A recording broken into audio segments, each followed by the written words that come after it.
श्रीमद्भगवद गीता अध्याय 10वें अध्याय का महात्म्य पहले सुनते हैं। यह महात्म्य बहुत ही सुंदर कथा है। इसमें महात्म्य की बड़े ध्यान से चित्त लगा करके सुनने वाली यह कथा है। भगवान शिव कहते हैं पार्वती को, ये कथा सुना रहे हैं। तो श्रीमद् भगवद गीता के 10वें अध्याय का महात्म्य भगवान शिव के चरणों में दंडवत नमन करते हुए महात्म्य सुनते हैं। भगवान शिव कहते हैं, सुंदरी, अब तुम 10वें अध्याय के महात्म्य की परम पावन कथा सुनो, जो स्वर्ग रूपी दुर्ग में जाने के लिए सुंदर सोपान और प्रभाव की चरम सीमा है।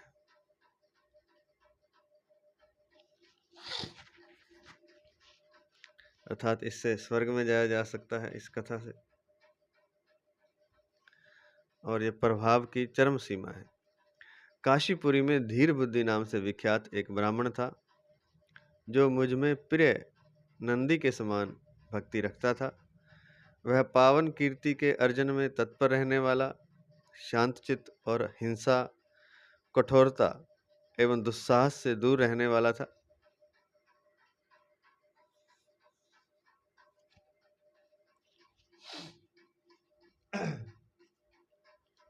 जितेंद्रिय होने के कारण वह निवृत्ति मार्ग में ही स्थित रहता था। उसने वेद रूपी समुद्र का पार पा लिया था। वह संपूर्ण शास्त्रों के तात्पर्य का ज्ञाता था। उसका चित्त सदा मेरे ध्यान में संलग्न रहता था। वह मन को अंतरात्मा में लगाकर सदा आत्म तत्व का साक्षात्कार किया करता था। अतः जब वह चलने लगता, तब मैं प्रेमवश उसके पीछे दौड़ दौड़ कर उसे हाथ का सहारा देता रहता था। तो भगवान शिव पार्वती जी माता को कथा सुना रहे हैं। कहते हैं कि ऐसा एक काशीपुरी में धीर बुद्धि नाम का ब्राह्मण था। वो इतना आत्म तत्व में लीन रहता था कि जब वह चलने लगता तो भगवान शिव कहते हैं, मैं उसके पीछे पीछे दौड़कर प्रेम के वश होकर के उसे हाथ का सहारा देता था, क्योंकि वह परमात्मा तत्व में इतना लीन रहता था कि कहीं वो गिर ना जाए। इसलिए मैं उसे दौड़ दौड़ कर हाथ का सहारा देता था, और वह जैसे नंदी मुझ में भक्ति रखता है, ऐसे मुझ में भक्ति रखता था। यह देख मेरे पार्षद, भगवान शिव कहते हैं, यह देख मेरे पार्षद भृंगीरिटी ने पूछा, भगवान, इस प्रकार भला किसने आपका दर्शन किया होगा? इस महात्मा ने कौन सा तप, होम अथवा जप किया है कि स्वयं आप ही पद पद पर इसे हाथ का सहारा देते चलते हैं? भृंगीरिटी का यह प्रश्न सुनकर मैंने इस प्रकार उत्तर देना आरंभ किया। एक समय की बात है, कैलाश पर्वत के पार्श्व भाग में पुन्नाग वन के भीतर चंद्रमा की अमृतमयी किरणों से धुली हुई भूमि में एक वेदी का आश्रय लेकर मैं बैठा हुआ था। मेरे बैठने के क्षण भर बाद ही सहसा बड़े जोर की आंधी उठी। वहां के वृक्षों की शाखाएं नीचे ऊपर होकर आपस में टकराने लगी। कितनी ही टहनियां टूट टूट कर बिखर गईं। पर्वत की अविचल छाया भी हिलने लगी। इसके बाद वहां महान भयंकर शब्द हुआ, जिससे पर्वत की कंदराएं प्रतिध्वनित हो उठी। तदंतर आकाश से कोई विशाल पक्षी उतरा, जिसकी कांति काले मेघ के समान थी। वह कज्जल की राशि, अंधकार के समूह अथवा पंख कटे हुए काले पर्वत सा जान पड़ता था। पैरों से पृथ्वी का सहारा लेकर उस पक्षी ने मुझे प्रणाम किया और एक सुंदर नवीन कमल मेरे चरणों में रखकर स्पष्ट वाणी में स्तुति करनी आरंभ की। तो इस स्तुति के साथ साथ हम भी भगवान शिव की स्तुति करते हैं। भगवान शिव के चरणों में, भगवान शिव के शिवलिंग पर मानसी जल चढ़ाते हुए भगवान शिव की स्तुति करते हैं। पक्षी बोला, उस पक्षी ने स्तुति आरंभ की भगवान शिव की। पक्षी बोला, देव आपकी जय हो। आप चिदानंदमयी सुधा के सागर तथा जगत के पालक हैं। सदा सद्भावना से युक्त एवं अनासक्ति की लहरों से उल्लसित हैं। आपके वैभव का कहीं अंत नहीं है। आपके वैभव का कहीं अंत नहीं है। आपकी जय हो। अद्वैत वासना से परिपूर्ण बुद्धि के द्वारा आप त्रिविध मलों से रहित हैं। आप जितेंद्रिय भक्तों के अधीन रहते हैं तथा ध्यान में आपके स्वरूप का साक्षात्कार होता है। आप अविद्या में उपाधि से रहित, नित्य मुक्त, निराकार, निरामय। निरामय मतलब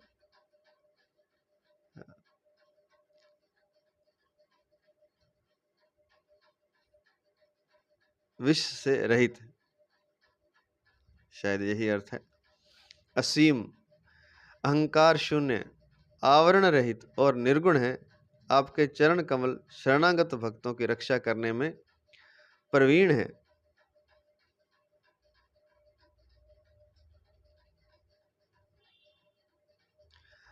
अपने भयंकर ललाट रूपी महासर्प की विष ज्वाला से आपने कामदेव को भस्म किया है। आपकी जय हो। आप प्रत्यक्ष आदि प्रमाणों से दूर होते हुए भी प्रामाण्य स्वरूप हैं। आपको बार बार नमस्कार है। चैतन्य के स्वामी तथा त्रिभुवन रूपधारी आपको प्रणाम है। मैं श्रेष्ठ योगियों द्वारा चुंबित आपके उन चरण कमलों की वंदना करता हूँ जो अपार भव पाप के समुद्र से पार उतारने में अद्भुत शक्तिशाली है। महादेव, साक्षात बृहस्पति भी आपकी स्तुति करने की धृष्टता नहीं कर सकते।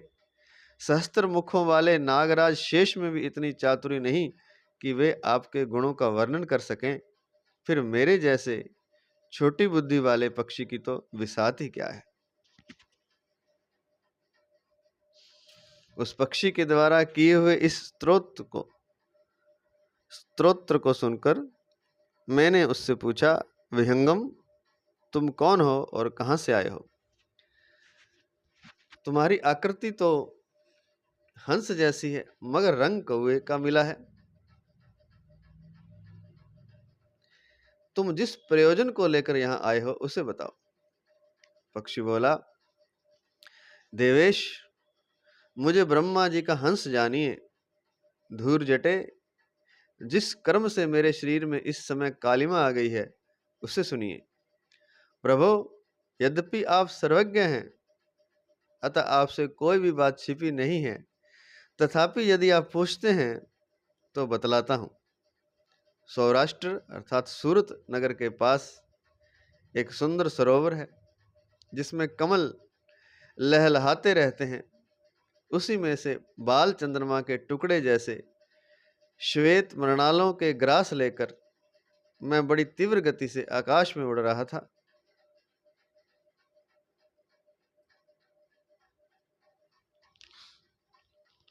उड़ते उड़ते सहसा वहां से पृथ्वी पर गिर पड़ा। जब होश आया और अपने गिरने का कोई कारण ना देख सका तो मन ही मन सोचने लगा, ओहो, यह मुझ पर क्या आ पड़ा? आज मेरा पतन कैसे हो गया? पके हुए कपूर के समान मेरे श्वेत शरीर में यह कालिमा कैसे आ गई?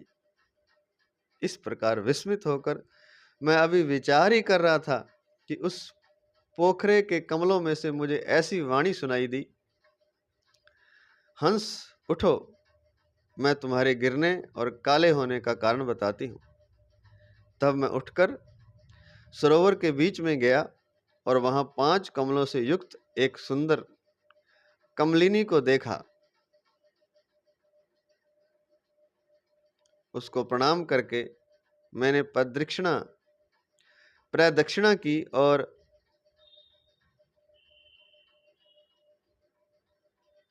अपने पतन का सारा कारण पूछा।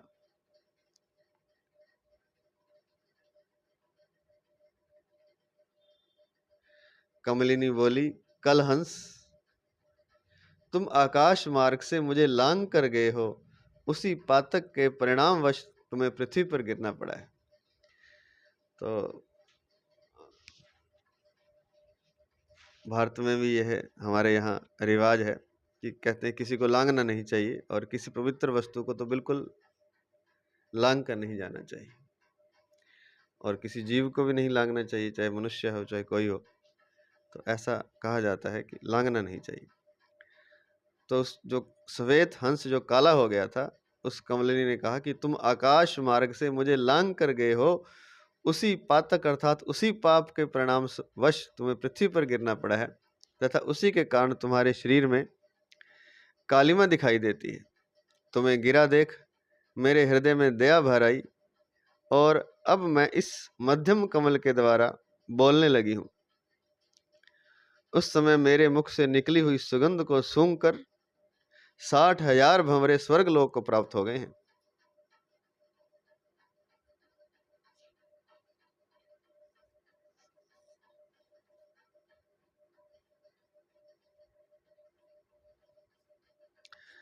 तुम्हें गिरा देख मेरे हृदय में दया भर आई, और जब मैं इस मध्यम कमल के द्वारा बोलने लगी हूं, उस समय मेरे मुख से निकली हुई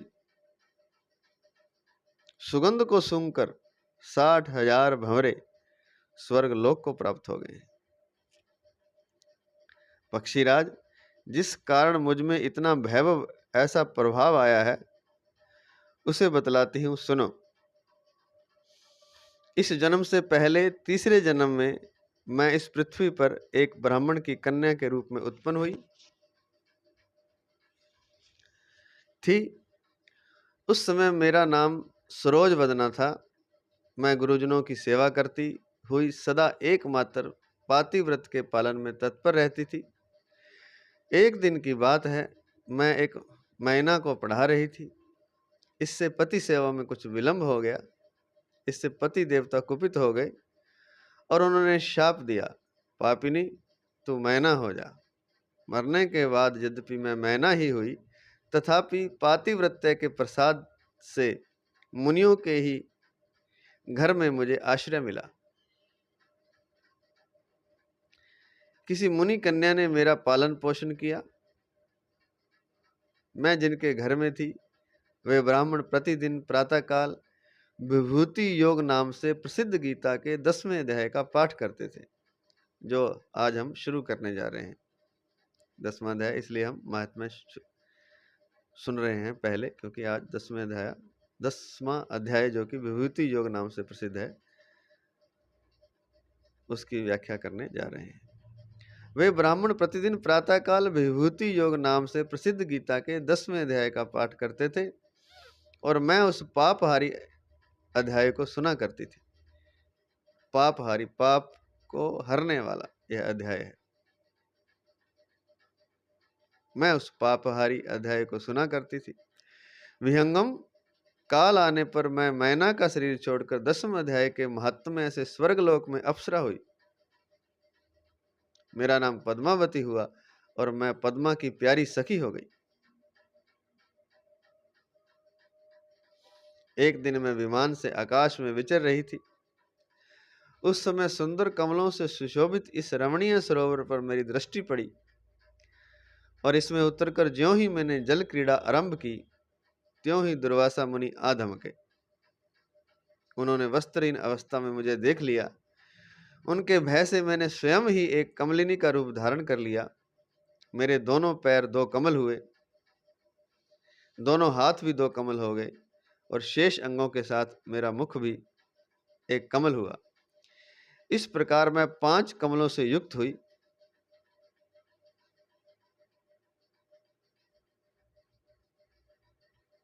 मुनिवर दुर्वासा ने मुझे देखा। उनके नेत्र क्रोधाग्नि से जल रहे थे। वे बोले, पापिनी, तू इसी रूप में 100 वर्षों तक पड़ी रहे। यह शाप देकर वे क्षण भर में अंतर्धान हो गए। कमलिनी होने पर भी विभूति योगाध्याय के महात्म्य से मेरी वाणी लुप्त नहीं हुई है। मुझे लांघने मात्र के अपराध से तुम पृथ्वी पर गिर पड़े हो। मुझे लांघने मात्र के अपराध से तुम पृथ्वी पर गिरे हो। पक्षीराज, यहाँ खड़े हुए तुम्हारे सामने ही आज मेरे शाप की निवृत्ति हो रही है, क्योंकि आज 100 वर्ष पूरे हो गए। मेरे द्वारा गाए जाते हुए उस उत्तम अध्याय को तुम भी सुन लो। उसके श्रवण मात्र से तुम भी आज ही मुक्त हो जाओगे। यों कहकर पद्मिनी ने स्पष्ट एवं सुंदर वाणी में 10वें अध्याय का पाठ किया और वह मुक्त हो गई। उसे सुनने के बाद उसी के दिए हुए इस उत्तम कमल को लाकर मैंने आपको अर्पण किया है। इतनी कथा सुनकर उस पक्षी ने अपना शरीर त्याग दिया।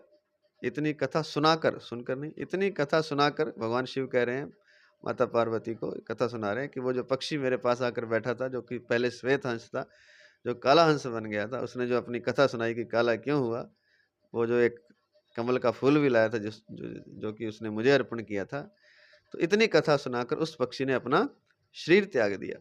यह एक अद्भुत सी घटना हुई। वही पक्षी अब 10वें अध्याय के प्रभाव से ब्राह्मण कुल में उत्पन्न हुआ है। जन्म से ही अभ्यास होने के कारण शैशवावस्था से ही इसके मुख से सदा गीता के 10वें अध्याय का उच्चारण हुआ करता है। 10वें अध्याय के अर्थ चिंतन का यह परिणाम हुआ है कि यह सब भूतों में स्थित शंख चक्रधारी भगवान विष्णु का सदा ही दर्शन करता रहता है। इसकी स्नेहपूर्ण दृष्टि जब कभी किसी देहधारी के शरीर पर पड़ जाती है, तब वह चाहे शराबी और ब्रह्म हत्यारा ही क्यों ना हो, मुक्त हो जाता है तथा पूर्व जन्म में अभ्यास किए हुए 10वें अध्याय के महात्म्य से इसको दुर्लभ तत्व ज्ञान प्राप्त है तथा इसने जीवन मुक्ति भी पाली है। अतः जब यह रास्ता चलने लगता है तो मैं इसे हाथ का सहारा दिए रहता हूं। भृंगी रिटे, यह सब 10वें अध्याय की ही महामहिमा है। पार्वती, इस प्रकार मैंने भृंगी ऋटि के सामने जो पाप नाशक कथा कही थी, वही यहाँ तुमसे भी कही है। नर हो या नारी, अथवा कोई भी क्यों न हो, इस 10वें अध्याय के श्रवण मात्र से उसे सब आश्रमों के पालन का फल प्राप्त होता है। नर हो या नारी अथवा कोई भी क्यों ना हो, इस 10वें अध्याय के श्रवण मात्र से, सुनने मात्र से, कुछ नहीं करना, मात्र सुनना है, सुनने मात्र से उसे सब आश्रमों के पालन का फल प्राप्त होता है। तो यह था 10वें अध्याय का महात्म्य, जो कि भगवान शिव माता पार्वती को सुना रहे थे। भगवान शिव के और माता पार्वती के चरणों में, और जिन ब्राह्मण की यह कथा है उनके चरणों में दंडवत नमन करते हुए 10वां अध्याय शुरू करते हैं। ओम श्री परमात्मने नमः। अथ 10वां अवतरणिका। श्री भगवान 7वें अध्याय में अपने हृदय की बात विज्ञान सहित ज्ञान कह रहे थे। जब बीच में ही 8वें अध्याय के आरंभ में अर्जुन के प्रश्न करने पर अपनी बात कहने में कुछ परिवर्तन हुआ, तब भगवान ने पुनः विज्ञान सहित ज्ञान कहने के लिए 9वें अध्याय का विषय आरंभ किया और उसकी समाप्ति भगवत परायणता में की, अर्थात मत परायण कहा अंतिम शब्द।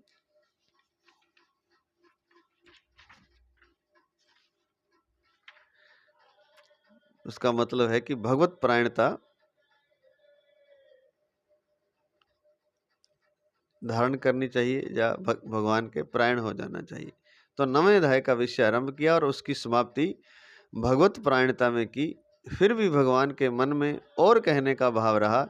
उन्हें अपने कथन पर संतोष नहीं हुआ। जैसे भक्त को भगवान की बात सुनते हुए तृप्ति नहीं होती, गीता 10वें अध्याय का 18वां श्लोक, ऐसे ही अपने प्यारे भक्त अर्जुन के प्रति अपने हृदय की बात कहते कहते भगवान को तृप्ति नहीं हो रही है। कारण कि भगवान के हृदय की गोपनीय बात भक्त के सिवाय संसार में और कोई सुनने वाला नहीं है। ये और एक बात है, भगवान ज्ञान देना चाहते हैं लेकिन सुनेगा कौन? गुरु भी ज्ञान देना चाहते, सुनने के लिए भी तो पात्रता चाहिए, भक्त का हृदय चाहिए। कारण कि भगवान के हृदय की गोपनीय बात भक्त के सिवाय संसार में और कोई सुनने वाला नहीं है। अतः भगवान अर्जुन के बिना पूछे ही कृपा पूर्वक 10वें अध्याय का विषय आरंभ कर देते हैं, क्योंकि भगवान अपनी बात कहना चाहते हैं और अर्जुन जैसा भक्त कहाँ मिले।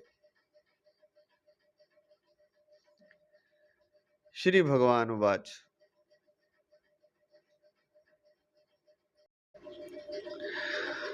भूय एव महाबाहो शृणु मे परमं वचः यत्तेऽहं प्रीयमाणाय वक्ष्यामि हितकाम्यया।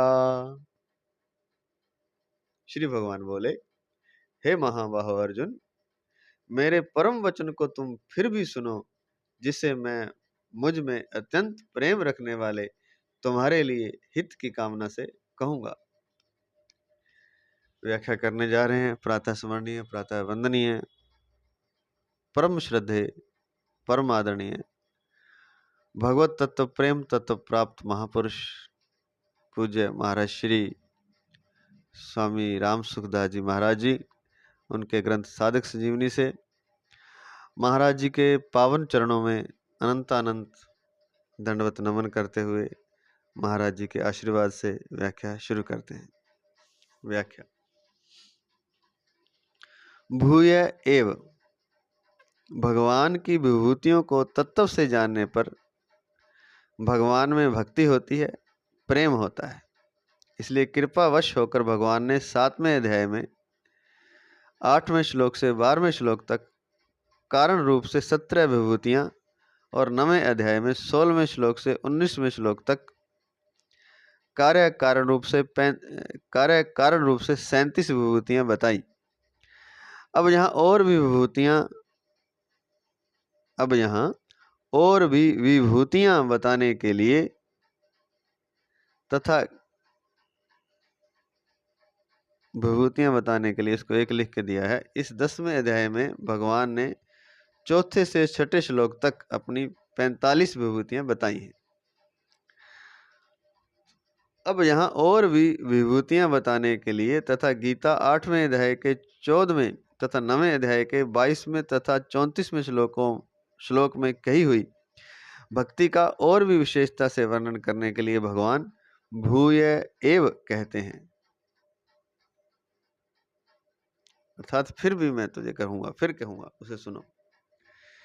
शृणु में परमम वचः, भगवान के मन में अपनी महिमा की बात, अपने हृदय की बात, अपने प्रभाव की बात कहने की विशेष आ रही है। इसलिए वे अर्जुन से कहते हैं कि तू फिर से मेरे परम वचन को सुन, मेरे परम वचन को सुन। भूय एव शृणु में परमम वचः, तू फिर से मेरे परम वचन को सुन, क्योंकि भगवान हृदय खोल कर बता रहे हैं। तो यहाँ 2 लिख के दिया है नीचे, इस बात को अपने प्रभाव की कहने की विशेष आ रही है भगवान के हृदय में। 2 लिख के नीचे दिया। भगवान कहते हैं कि मैं अपनी तरफ से उन भक्तों पर कृपा करके उनको ज्ञान दे देता हूँ। तेषामेवानुकंपार्थम, गीता 10वें अध्याय का 11वां श्लोक, यह भगवान का परम वचन है। भगवान कहते हैं कि मैं अपनी तरफ से उन भक्तों पर कृपा करके उनको ज्ञान दे देता हूँ, यह भगवान का परम वचन है। तो जो मेरा भक्त होता है उसको कृपा करके मैं अपना ज्ञान दे देता हूँ।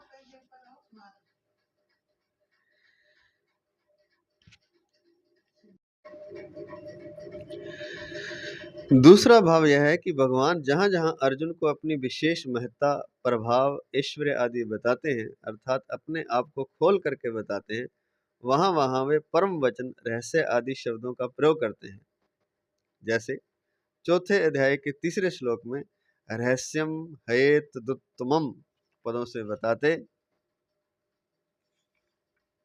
हैं कि जिसने सूर्य को उपदेश दिया था, वही मैं तेरे रथ के घोड़े हाँकता हुआ तेरे सामने बैठा हूँ। वही हूँ मैं जिसने सूर्य को उपदेश दिया था।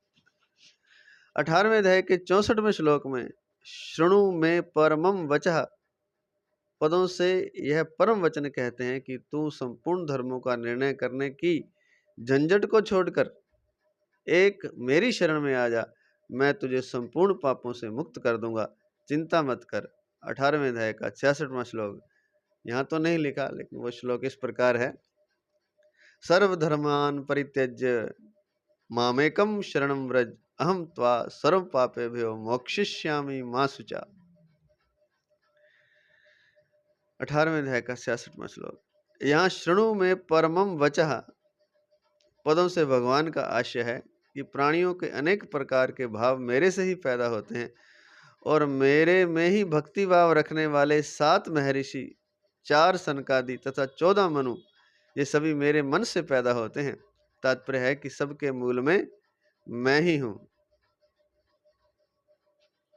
7 महर्षि जो सप्तऋषि मंडल में भी हैं, 4 सनकादि,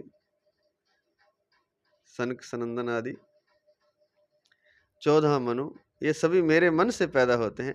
तात्पर्य यह है कि सबके मूल में मैं ही हूँ। जैसे आगे 13वें अध्याय में ज्ञान की बात कहते हुए भी 14वें अध्याय के आरंभ में भगवान ने फिर ज्ञान का वर्णन करने की प्रतिज्ञा की है। ऐसे ही 7वें और 9वें अध्याय में ज्ञान विज्ञान की बात कहते हुए भी 10वें अध्याय के आरंभ में फिर उसी विषय को कहने की प्रतिज्ञा करते हैं।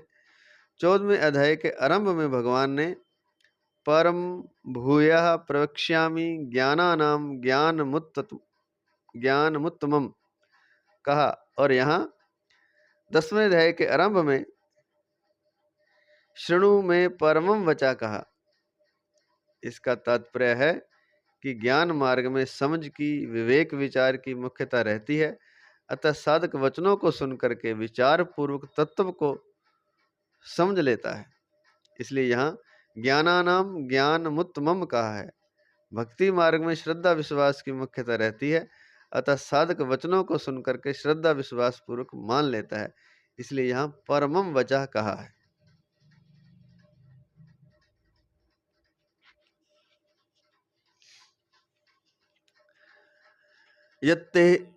यत्तेहं प्रियमाणाय वक्ष्यामि हित काम्यया। सुनने वाला वक्ता में श्रद्धा और प्रेम रखने वाला हो और वक्ता के भीतर सुनने वाले के प्रति कृपा पूर्वक हित भावना हो, तो वक्ता के वचन, उसके द्वारा कहा हुआ विषय श्रोता के भीतर अटल रूप से जम जाता है। इससे श्रोता की भगवान में स्वतः रुचि पैदा हो जाती है, भक्ति हो जाती है, प्रेम हो जाता है। यहाँ हित काम्यया पद से एक शंका हो सकती है कि भगवान ने गीता में जगह जगह कामना का निषेध किया है, फिर भी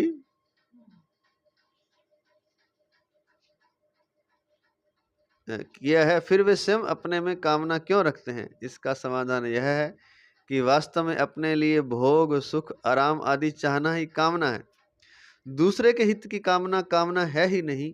दूसरे के हित की कामना तो त्याग है और अपनी कामना को मिटाने का मुख्य साधन है। इसलिए भगवान सबको धारण करने के लिए आदर्श रूप से कह रहे हैं कि जैसे मैं हित की कामना से कहता हूँ, ऐसे ही मनुष्य मात्र को चाहिए कि वह प्राणी मात्र के हित की कामना से ही सबके साथ यथा योग्य व्यवहार करे। इससे अपनी कामना मिट जाएगी और कामना मिटने पर मेरी प्राप्ति सुगमता से हो जाएगी।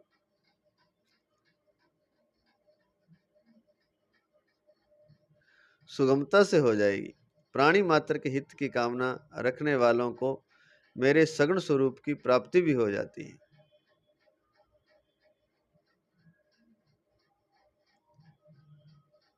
प्राणी मात्र के हित की कामना रखने वालों को मेरे सगुण स्वरूप की प्राप्ति भी हो जाती है। ते प्राप्नुवन्ति मामेव सर्वभूत हिते रतः। गीता 12वें अध्याय का 4था श्लोक। और निर्गुण स्वरूप की प्राप्ति भी हो जाती है। लभन्ते ब्रह्म निर्वाणम डैश डैश डैश सर्वभूत हिते रता। गीता 5वें अध्याय का 25वां श्लोक। तो निर्गुण स्वरूप की प्राप्ति और सगुण स्वरूप की प्राप्ति प्राणी मात्र के हित की कामना से हो जाती है। परिशिष्ट भाव। अर्जुन युद्ध क्षेत्र में आकर भी विजय की कामना न रखकर अपना कल्याण चाहते हैं, इसलिए उनके लिए महाबाहो संबोधन आया है। यह संबोधन अर्जुन की श्रेष्ठता का, उपदेश धारण करने की सामर्थ्य का, अधिकार का सूचक है। युद्ध जैसे जगह में भी विजय की कामना न रखकर अर्जुन कल्याण की बात पूछते हैं, कल्याण चाहते हैं, इसलिए उनके लिए महाबाहो संबोधन आया है। इस संबोधन से स्पष्ट है कि यह संबोधन अर्जुन की श्रेष्ठता का, उपदेश धारण करने की सामर्थ्य का और अधिकार का सूचक है। परमम वचः, इस श्लोक में किया ना महाबाहो भगवान ने उच्चारण, भूय एव महाबाहो शृणु में परमम वचः। हे महाबाहो अर्जुन, मेरे परम वचनों को तुम फिर से सुनो। यत्ते हम प्रीयमाणाय वक्ष्यामि हित काम्यया, जिसे मैं मुझ में अत्यंत प्रेम रखने वाले तुम्हारे लिए हित की कामना से कहूंगा। अगला शब्द पद, परमम वचः, जीव मात्र का कल्याण करने वाले होने से भगवान के वचन परम अर्थात अत्यंत श्रेष्ठ हैं, इसलिए कहा है परमम वचा। मात्र जीवों का कल्याण करने वाली होने से ही गीता विश्व मात्र को प्रिय, विश्व वंद्य है। क्योंकि जीव का कल्याण करने वाली, इसलिए गीता पूरे विश्व में वंदनीय है, पूरे विश्व में प्रिय है, पूरे विश्व को प्रिय है, विश्व वंद्य है, वंदनीय है। अगला पद, वक्ष्यामि हित काम्यया, अर्जुन जीव मात्र के प्रतिनिधि हैं और अपना हित ही चाहते हैं।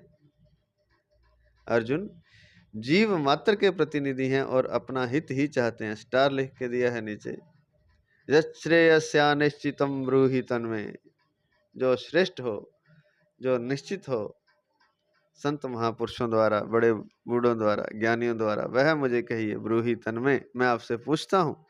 गीता दूसरे अध्याय का 7वां श्लोक, तदेकम वद निश्चित्य येन श्रेयो हमाप्नुयाम, गीता तीसरे अध्याय का 2 श्लोक,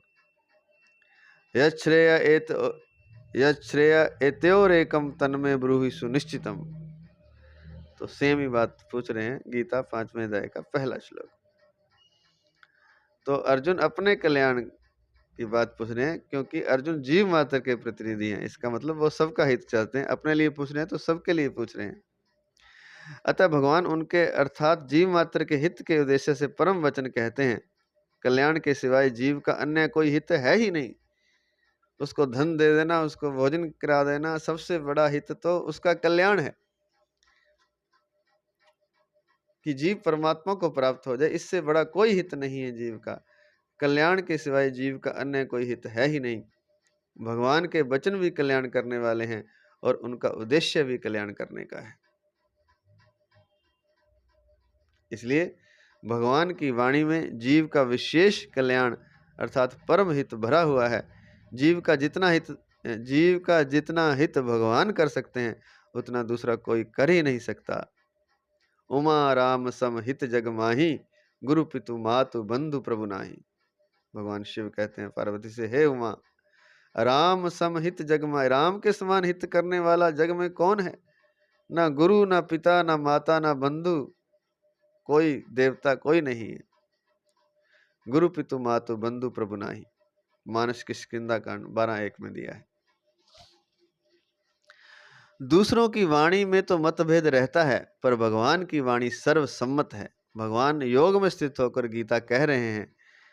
इसको 1 लिख के दिया है नीचे, न शक्यम तन्मया भूयस्तथा वक्तुम शेषतः, परम ही ब्रह्म कथितम योग युक्तेन तन्मया। महाभारत आशव 16:12-13 में दिया हुआ है। भगवान अर्जुन से बोले, वह सब का सब उसी रूप में फिर दोहरा देना अब मेरे वश की बात नहीं है। उस समय योग युक्त होकर ही मैंने परमात्म तत्व का वर्णन किया था। तो भगवान योग युक्त होकर के अर्थात उस चिन्मय तत्व में स्थित होकर के, अपने स्वरूप में स्थित होकर के गीता सुना रहे हैं। इसलिए भगवान की वाणी सर्वसम्मत है।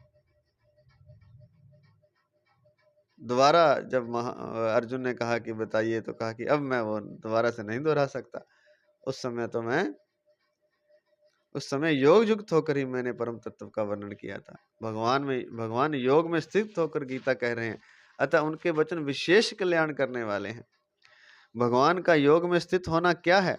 भगवान सामान्य रूप से मात्र प्राणियों के परम सुहृद हैं, पर जब कोई व्याकुल होकर उनकी शरण में आता है, तब भगवान के हृदय में उसके हित के विशेष भाव प्रकट होते हैं। यही भगवान का योग में स्थित होना है। तब भगवान के हृदय में उसके हित के विशेष भाव प्रकट होते हैं जब कोई व्याकुल होकर उनकी शरण में आता है। यही भगवान का योग में स्थित होना है। जब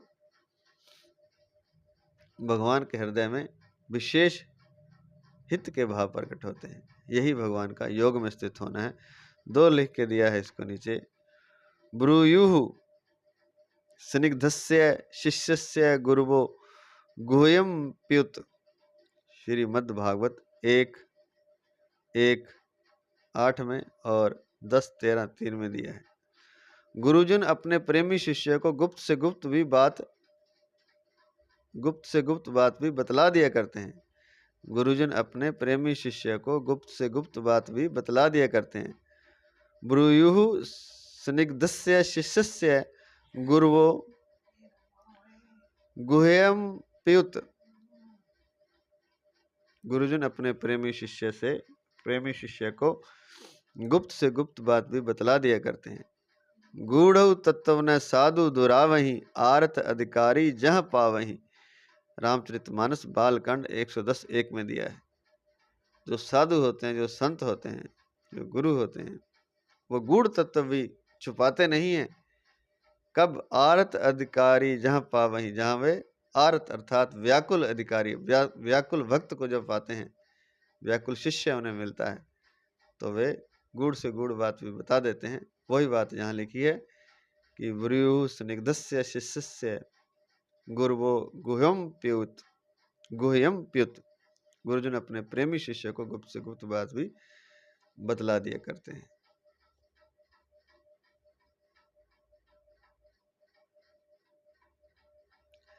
अतः उनके वचन विशेष कल्याण करने वाले हैं। भगवान का योग में स्थित होना क्या है? भगवान सामान्य रूप से मात्र प्राणियों के परम सुहृद हैं, पर जब कोई व्याकुल होकर उनकी शरण में आता है, तब भगवान के हृदय में उसके हित के विशेष भाव प्रकट होते हैं। यही भगवान का योग में स्थित होना है। जैसे बछड़े के सामने आते ही गाय के शरीर में रहने वाला दूध उसके थनों में आ जाता है। जब विशेष प्रेम, करुणा, हित भगवान के हृदय में आर्त भक्त को, व्याकुल भक्त को देखकर पैदा होता है, यह है भगवान का योग में स्थित होना। तो इसलिए कहा कि जब मैंने तब कहा था, अब मैं दोबारा उस समय वो नहीं दोहरा सकता, वह मेरे वश की बात नहीं, क्योंकि तब मैं योग में स्थित था, अर्थात मेरे हृदय में विशेष करुणा जगी हुई थी, विशेष हित के भाव थे। अंतिम पद, यत्ते हम प्रियमाणाय वक्ष्यामि हित कामेय। पदों से भगवान कहते हैं कि तुम्हारे भीतर मेरे प्रति प्रेम का भाव है और मेरे भीतर तुम्हारे प्रति हित का भाव है, इसलिए मैं वह विज्ञान सहित ज्ञान पुनः कहूंगा जो मैंने 7वें और 9वें अध्याय में कहा है।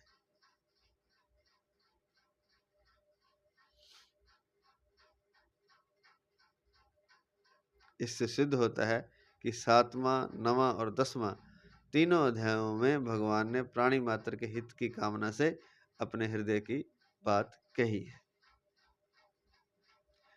अगला श्लोक नंबर 2, 10वें अध्याय का संबंध। परम वचन के विषय में जिसे मैं आगे कहूंगा, मेरे सिवाय पूरा बताने वाला अन्य कोई नहीं मिल सकता। इसका कारण क्या है, इसे भगवान आगे के श्लोक में बताते हैं।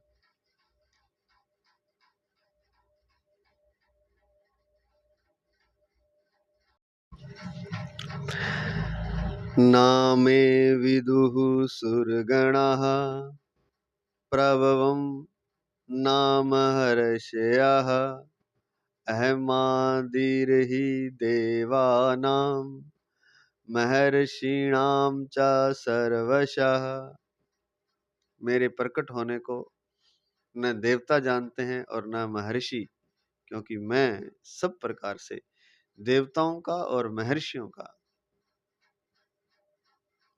का आदि हूँ।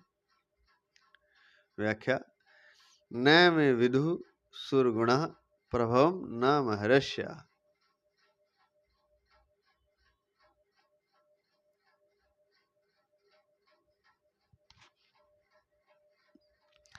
यद्यपि देवताओं के शरीर, बुद्धि, लोक, सामग्री आदि सब दिव्य हैं, तथापि वे मेरे प्रकट होने को नहीं जानते। तात्पर्य है कि मेरा जो विश्व रूप से प्रकट होना है, मत्स्य, कच्छप आदि अवतार रूप से प्रकट होना है, सृष्टि में क्रिया, भाव और विभूति रूप से प्रकट होना है, ऐसे मेरे प्रकट होने के उद्देश्य को, लक्ष्य को, हेतुओं को देवता भी पूरा पूरा नहीं जानते।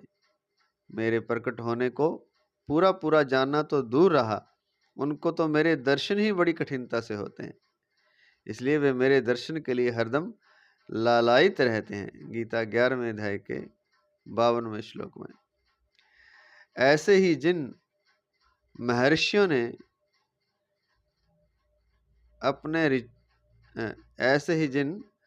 महर्षियों ने अनेक ऋचाओं को, मंत्रों को, विद्याओं को, विलक्षण विलक्षण शक्तियों को प्रकट किया है,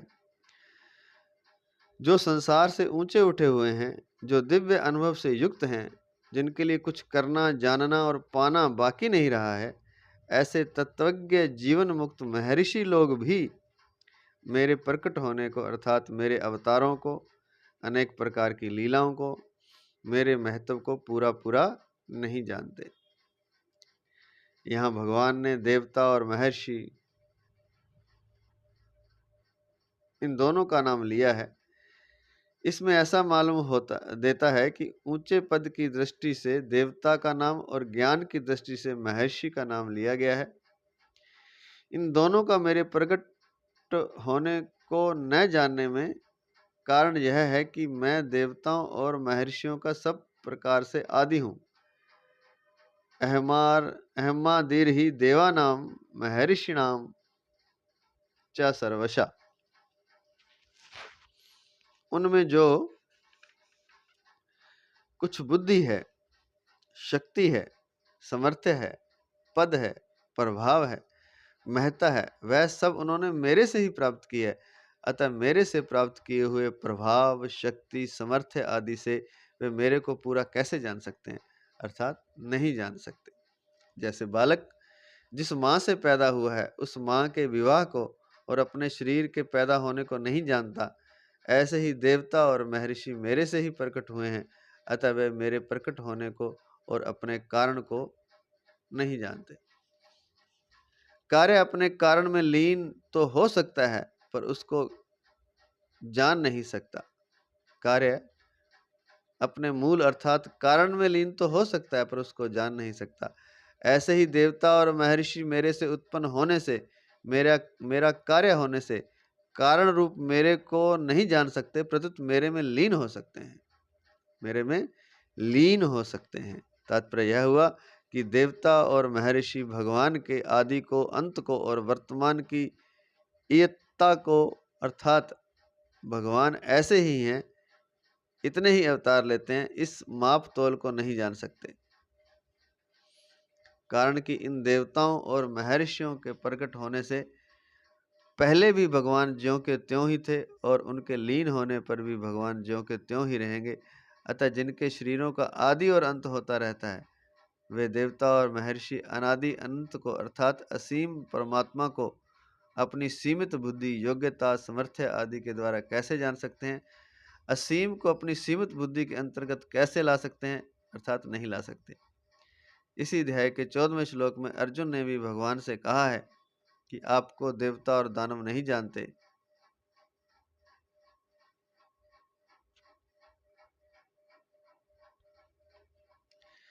इसी अध्याय के 14वें श्लोक में अर्जुन ने भी भगवान से कहा है कि आपको देवता और दानव नहीं जानते, क्योंकि देवताओं के पास भोग सामग्री की और दानवों के पास माया शक्ति की अधिकता है। तात्पर्य है कि भोगों में लगे रहने से देवताओं को मेरे को जानने के लिए समय नहीं मिलता और माया शक्ति से छल कपट करने से दानव मेरे को जान ही नहीं सकते। अंत में है परिशिष्ट भाव। 7वें अध्याय के 3रे श्लोक में भगवान ने मनुष्याणाम शस्त्रेषु पदों से जो बात कही थी वह यहाँ ना में विदुः पदों से कहते हैं। वे भगवान को क्यों नहीं जानते, इसका हेतु बताते हैं कि मैं सब तरह से देवताओं और महर्षियों का आदि हूं।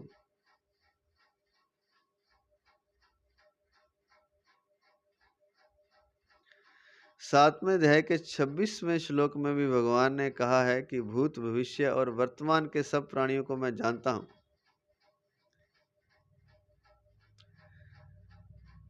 7वें अध्याय के 26वें श्लोक में भी भगवान ने कहा है कि भूत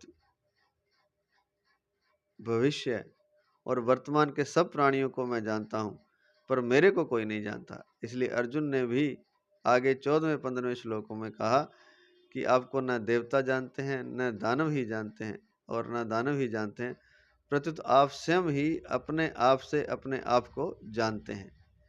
इस श्लोक में भगवान ने राज गुह्य बात कही है। भगवान विद्या, बुद्धि, योग्यता, सामर्थ्य आदि से जानने में नहीं आते, प्रत्युत जिज्ञासु के श्रद्धा विश्वास से एवं भगवत कृपा से ही जानने में आते हैं। भगवान ये नहीं कि कोई बहुत ज़्यादा ज्ञानी है, बहुत पढ़ा लिखा है, बहुत विद्या है उसके पास, बहुत बुद्धि है, बहुत योग्यता है, बहुत सामर्थ्य है जानने की, इस तरह से भगवान जानने में नहीं आते। प्रत्युत जिज्ञासु के श्रद्धा विश्वास है।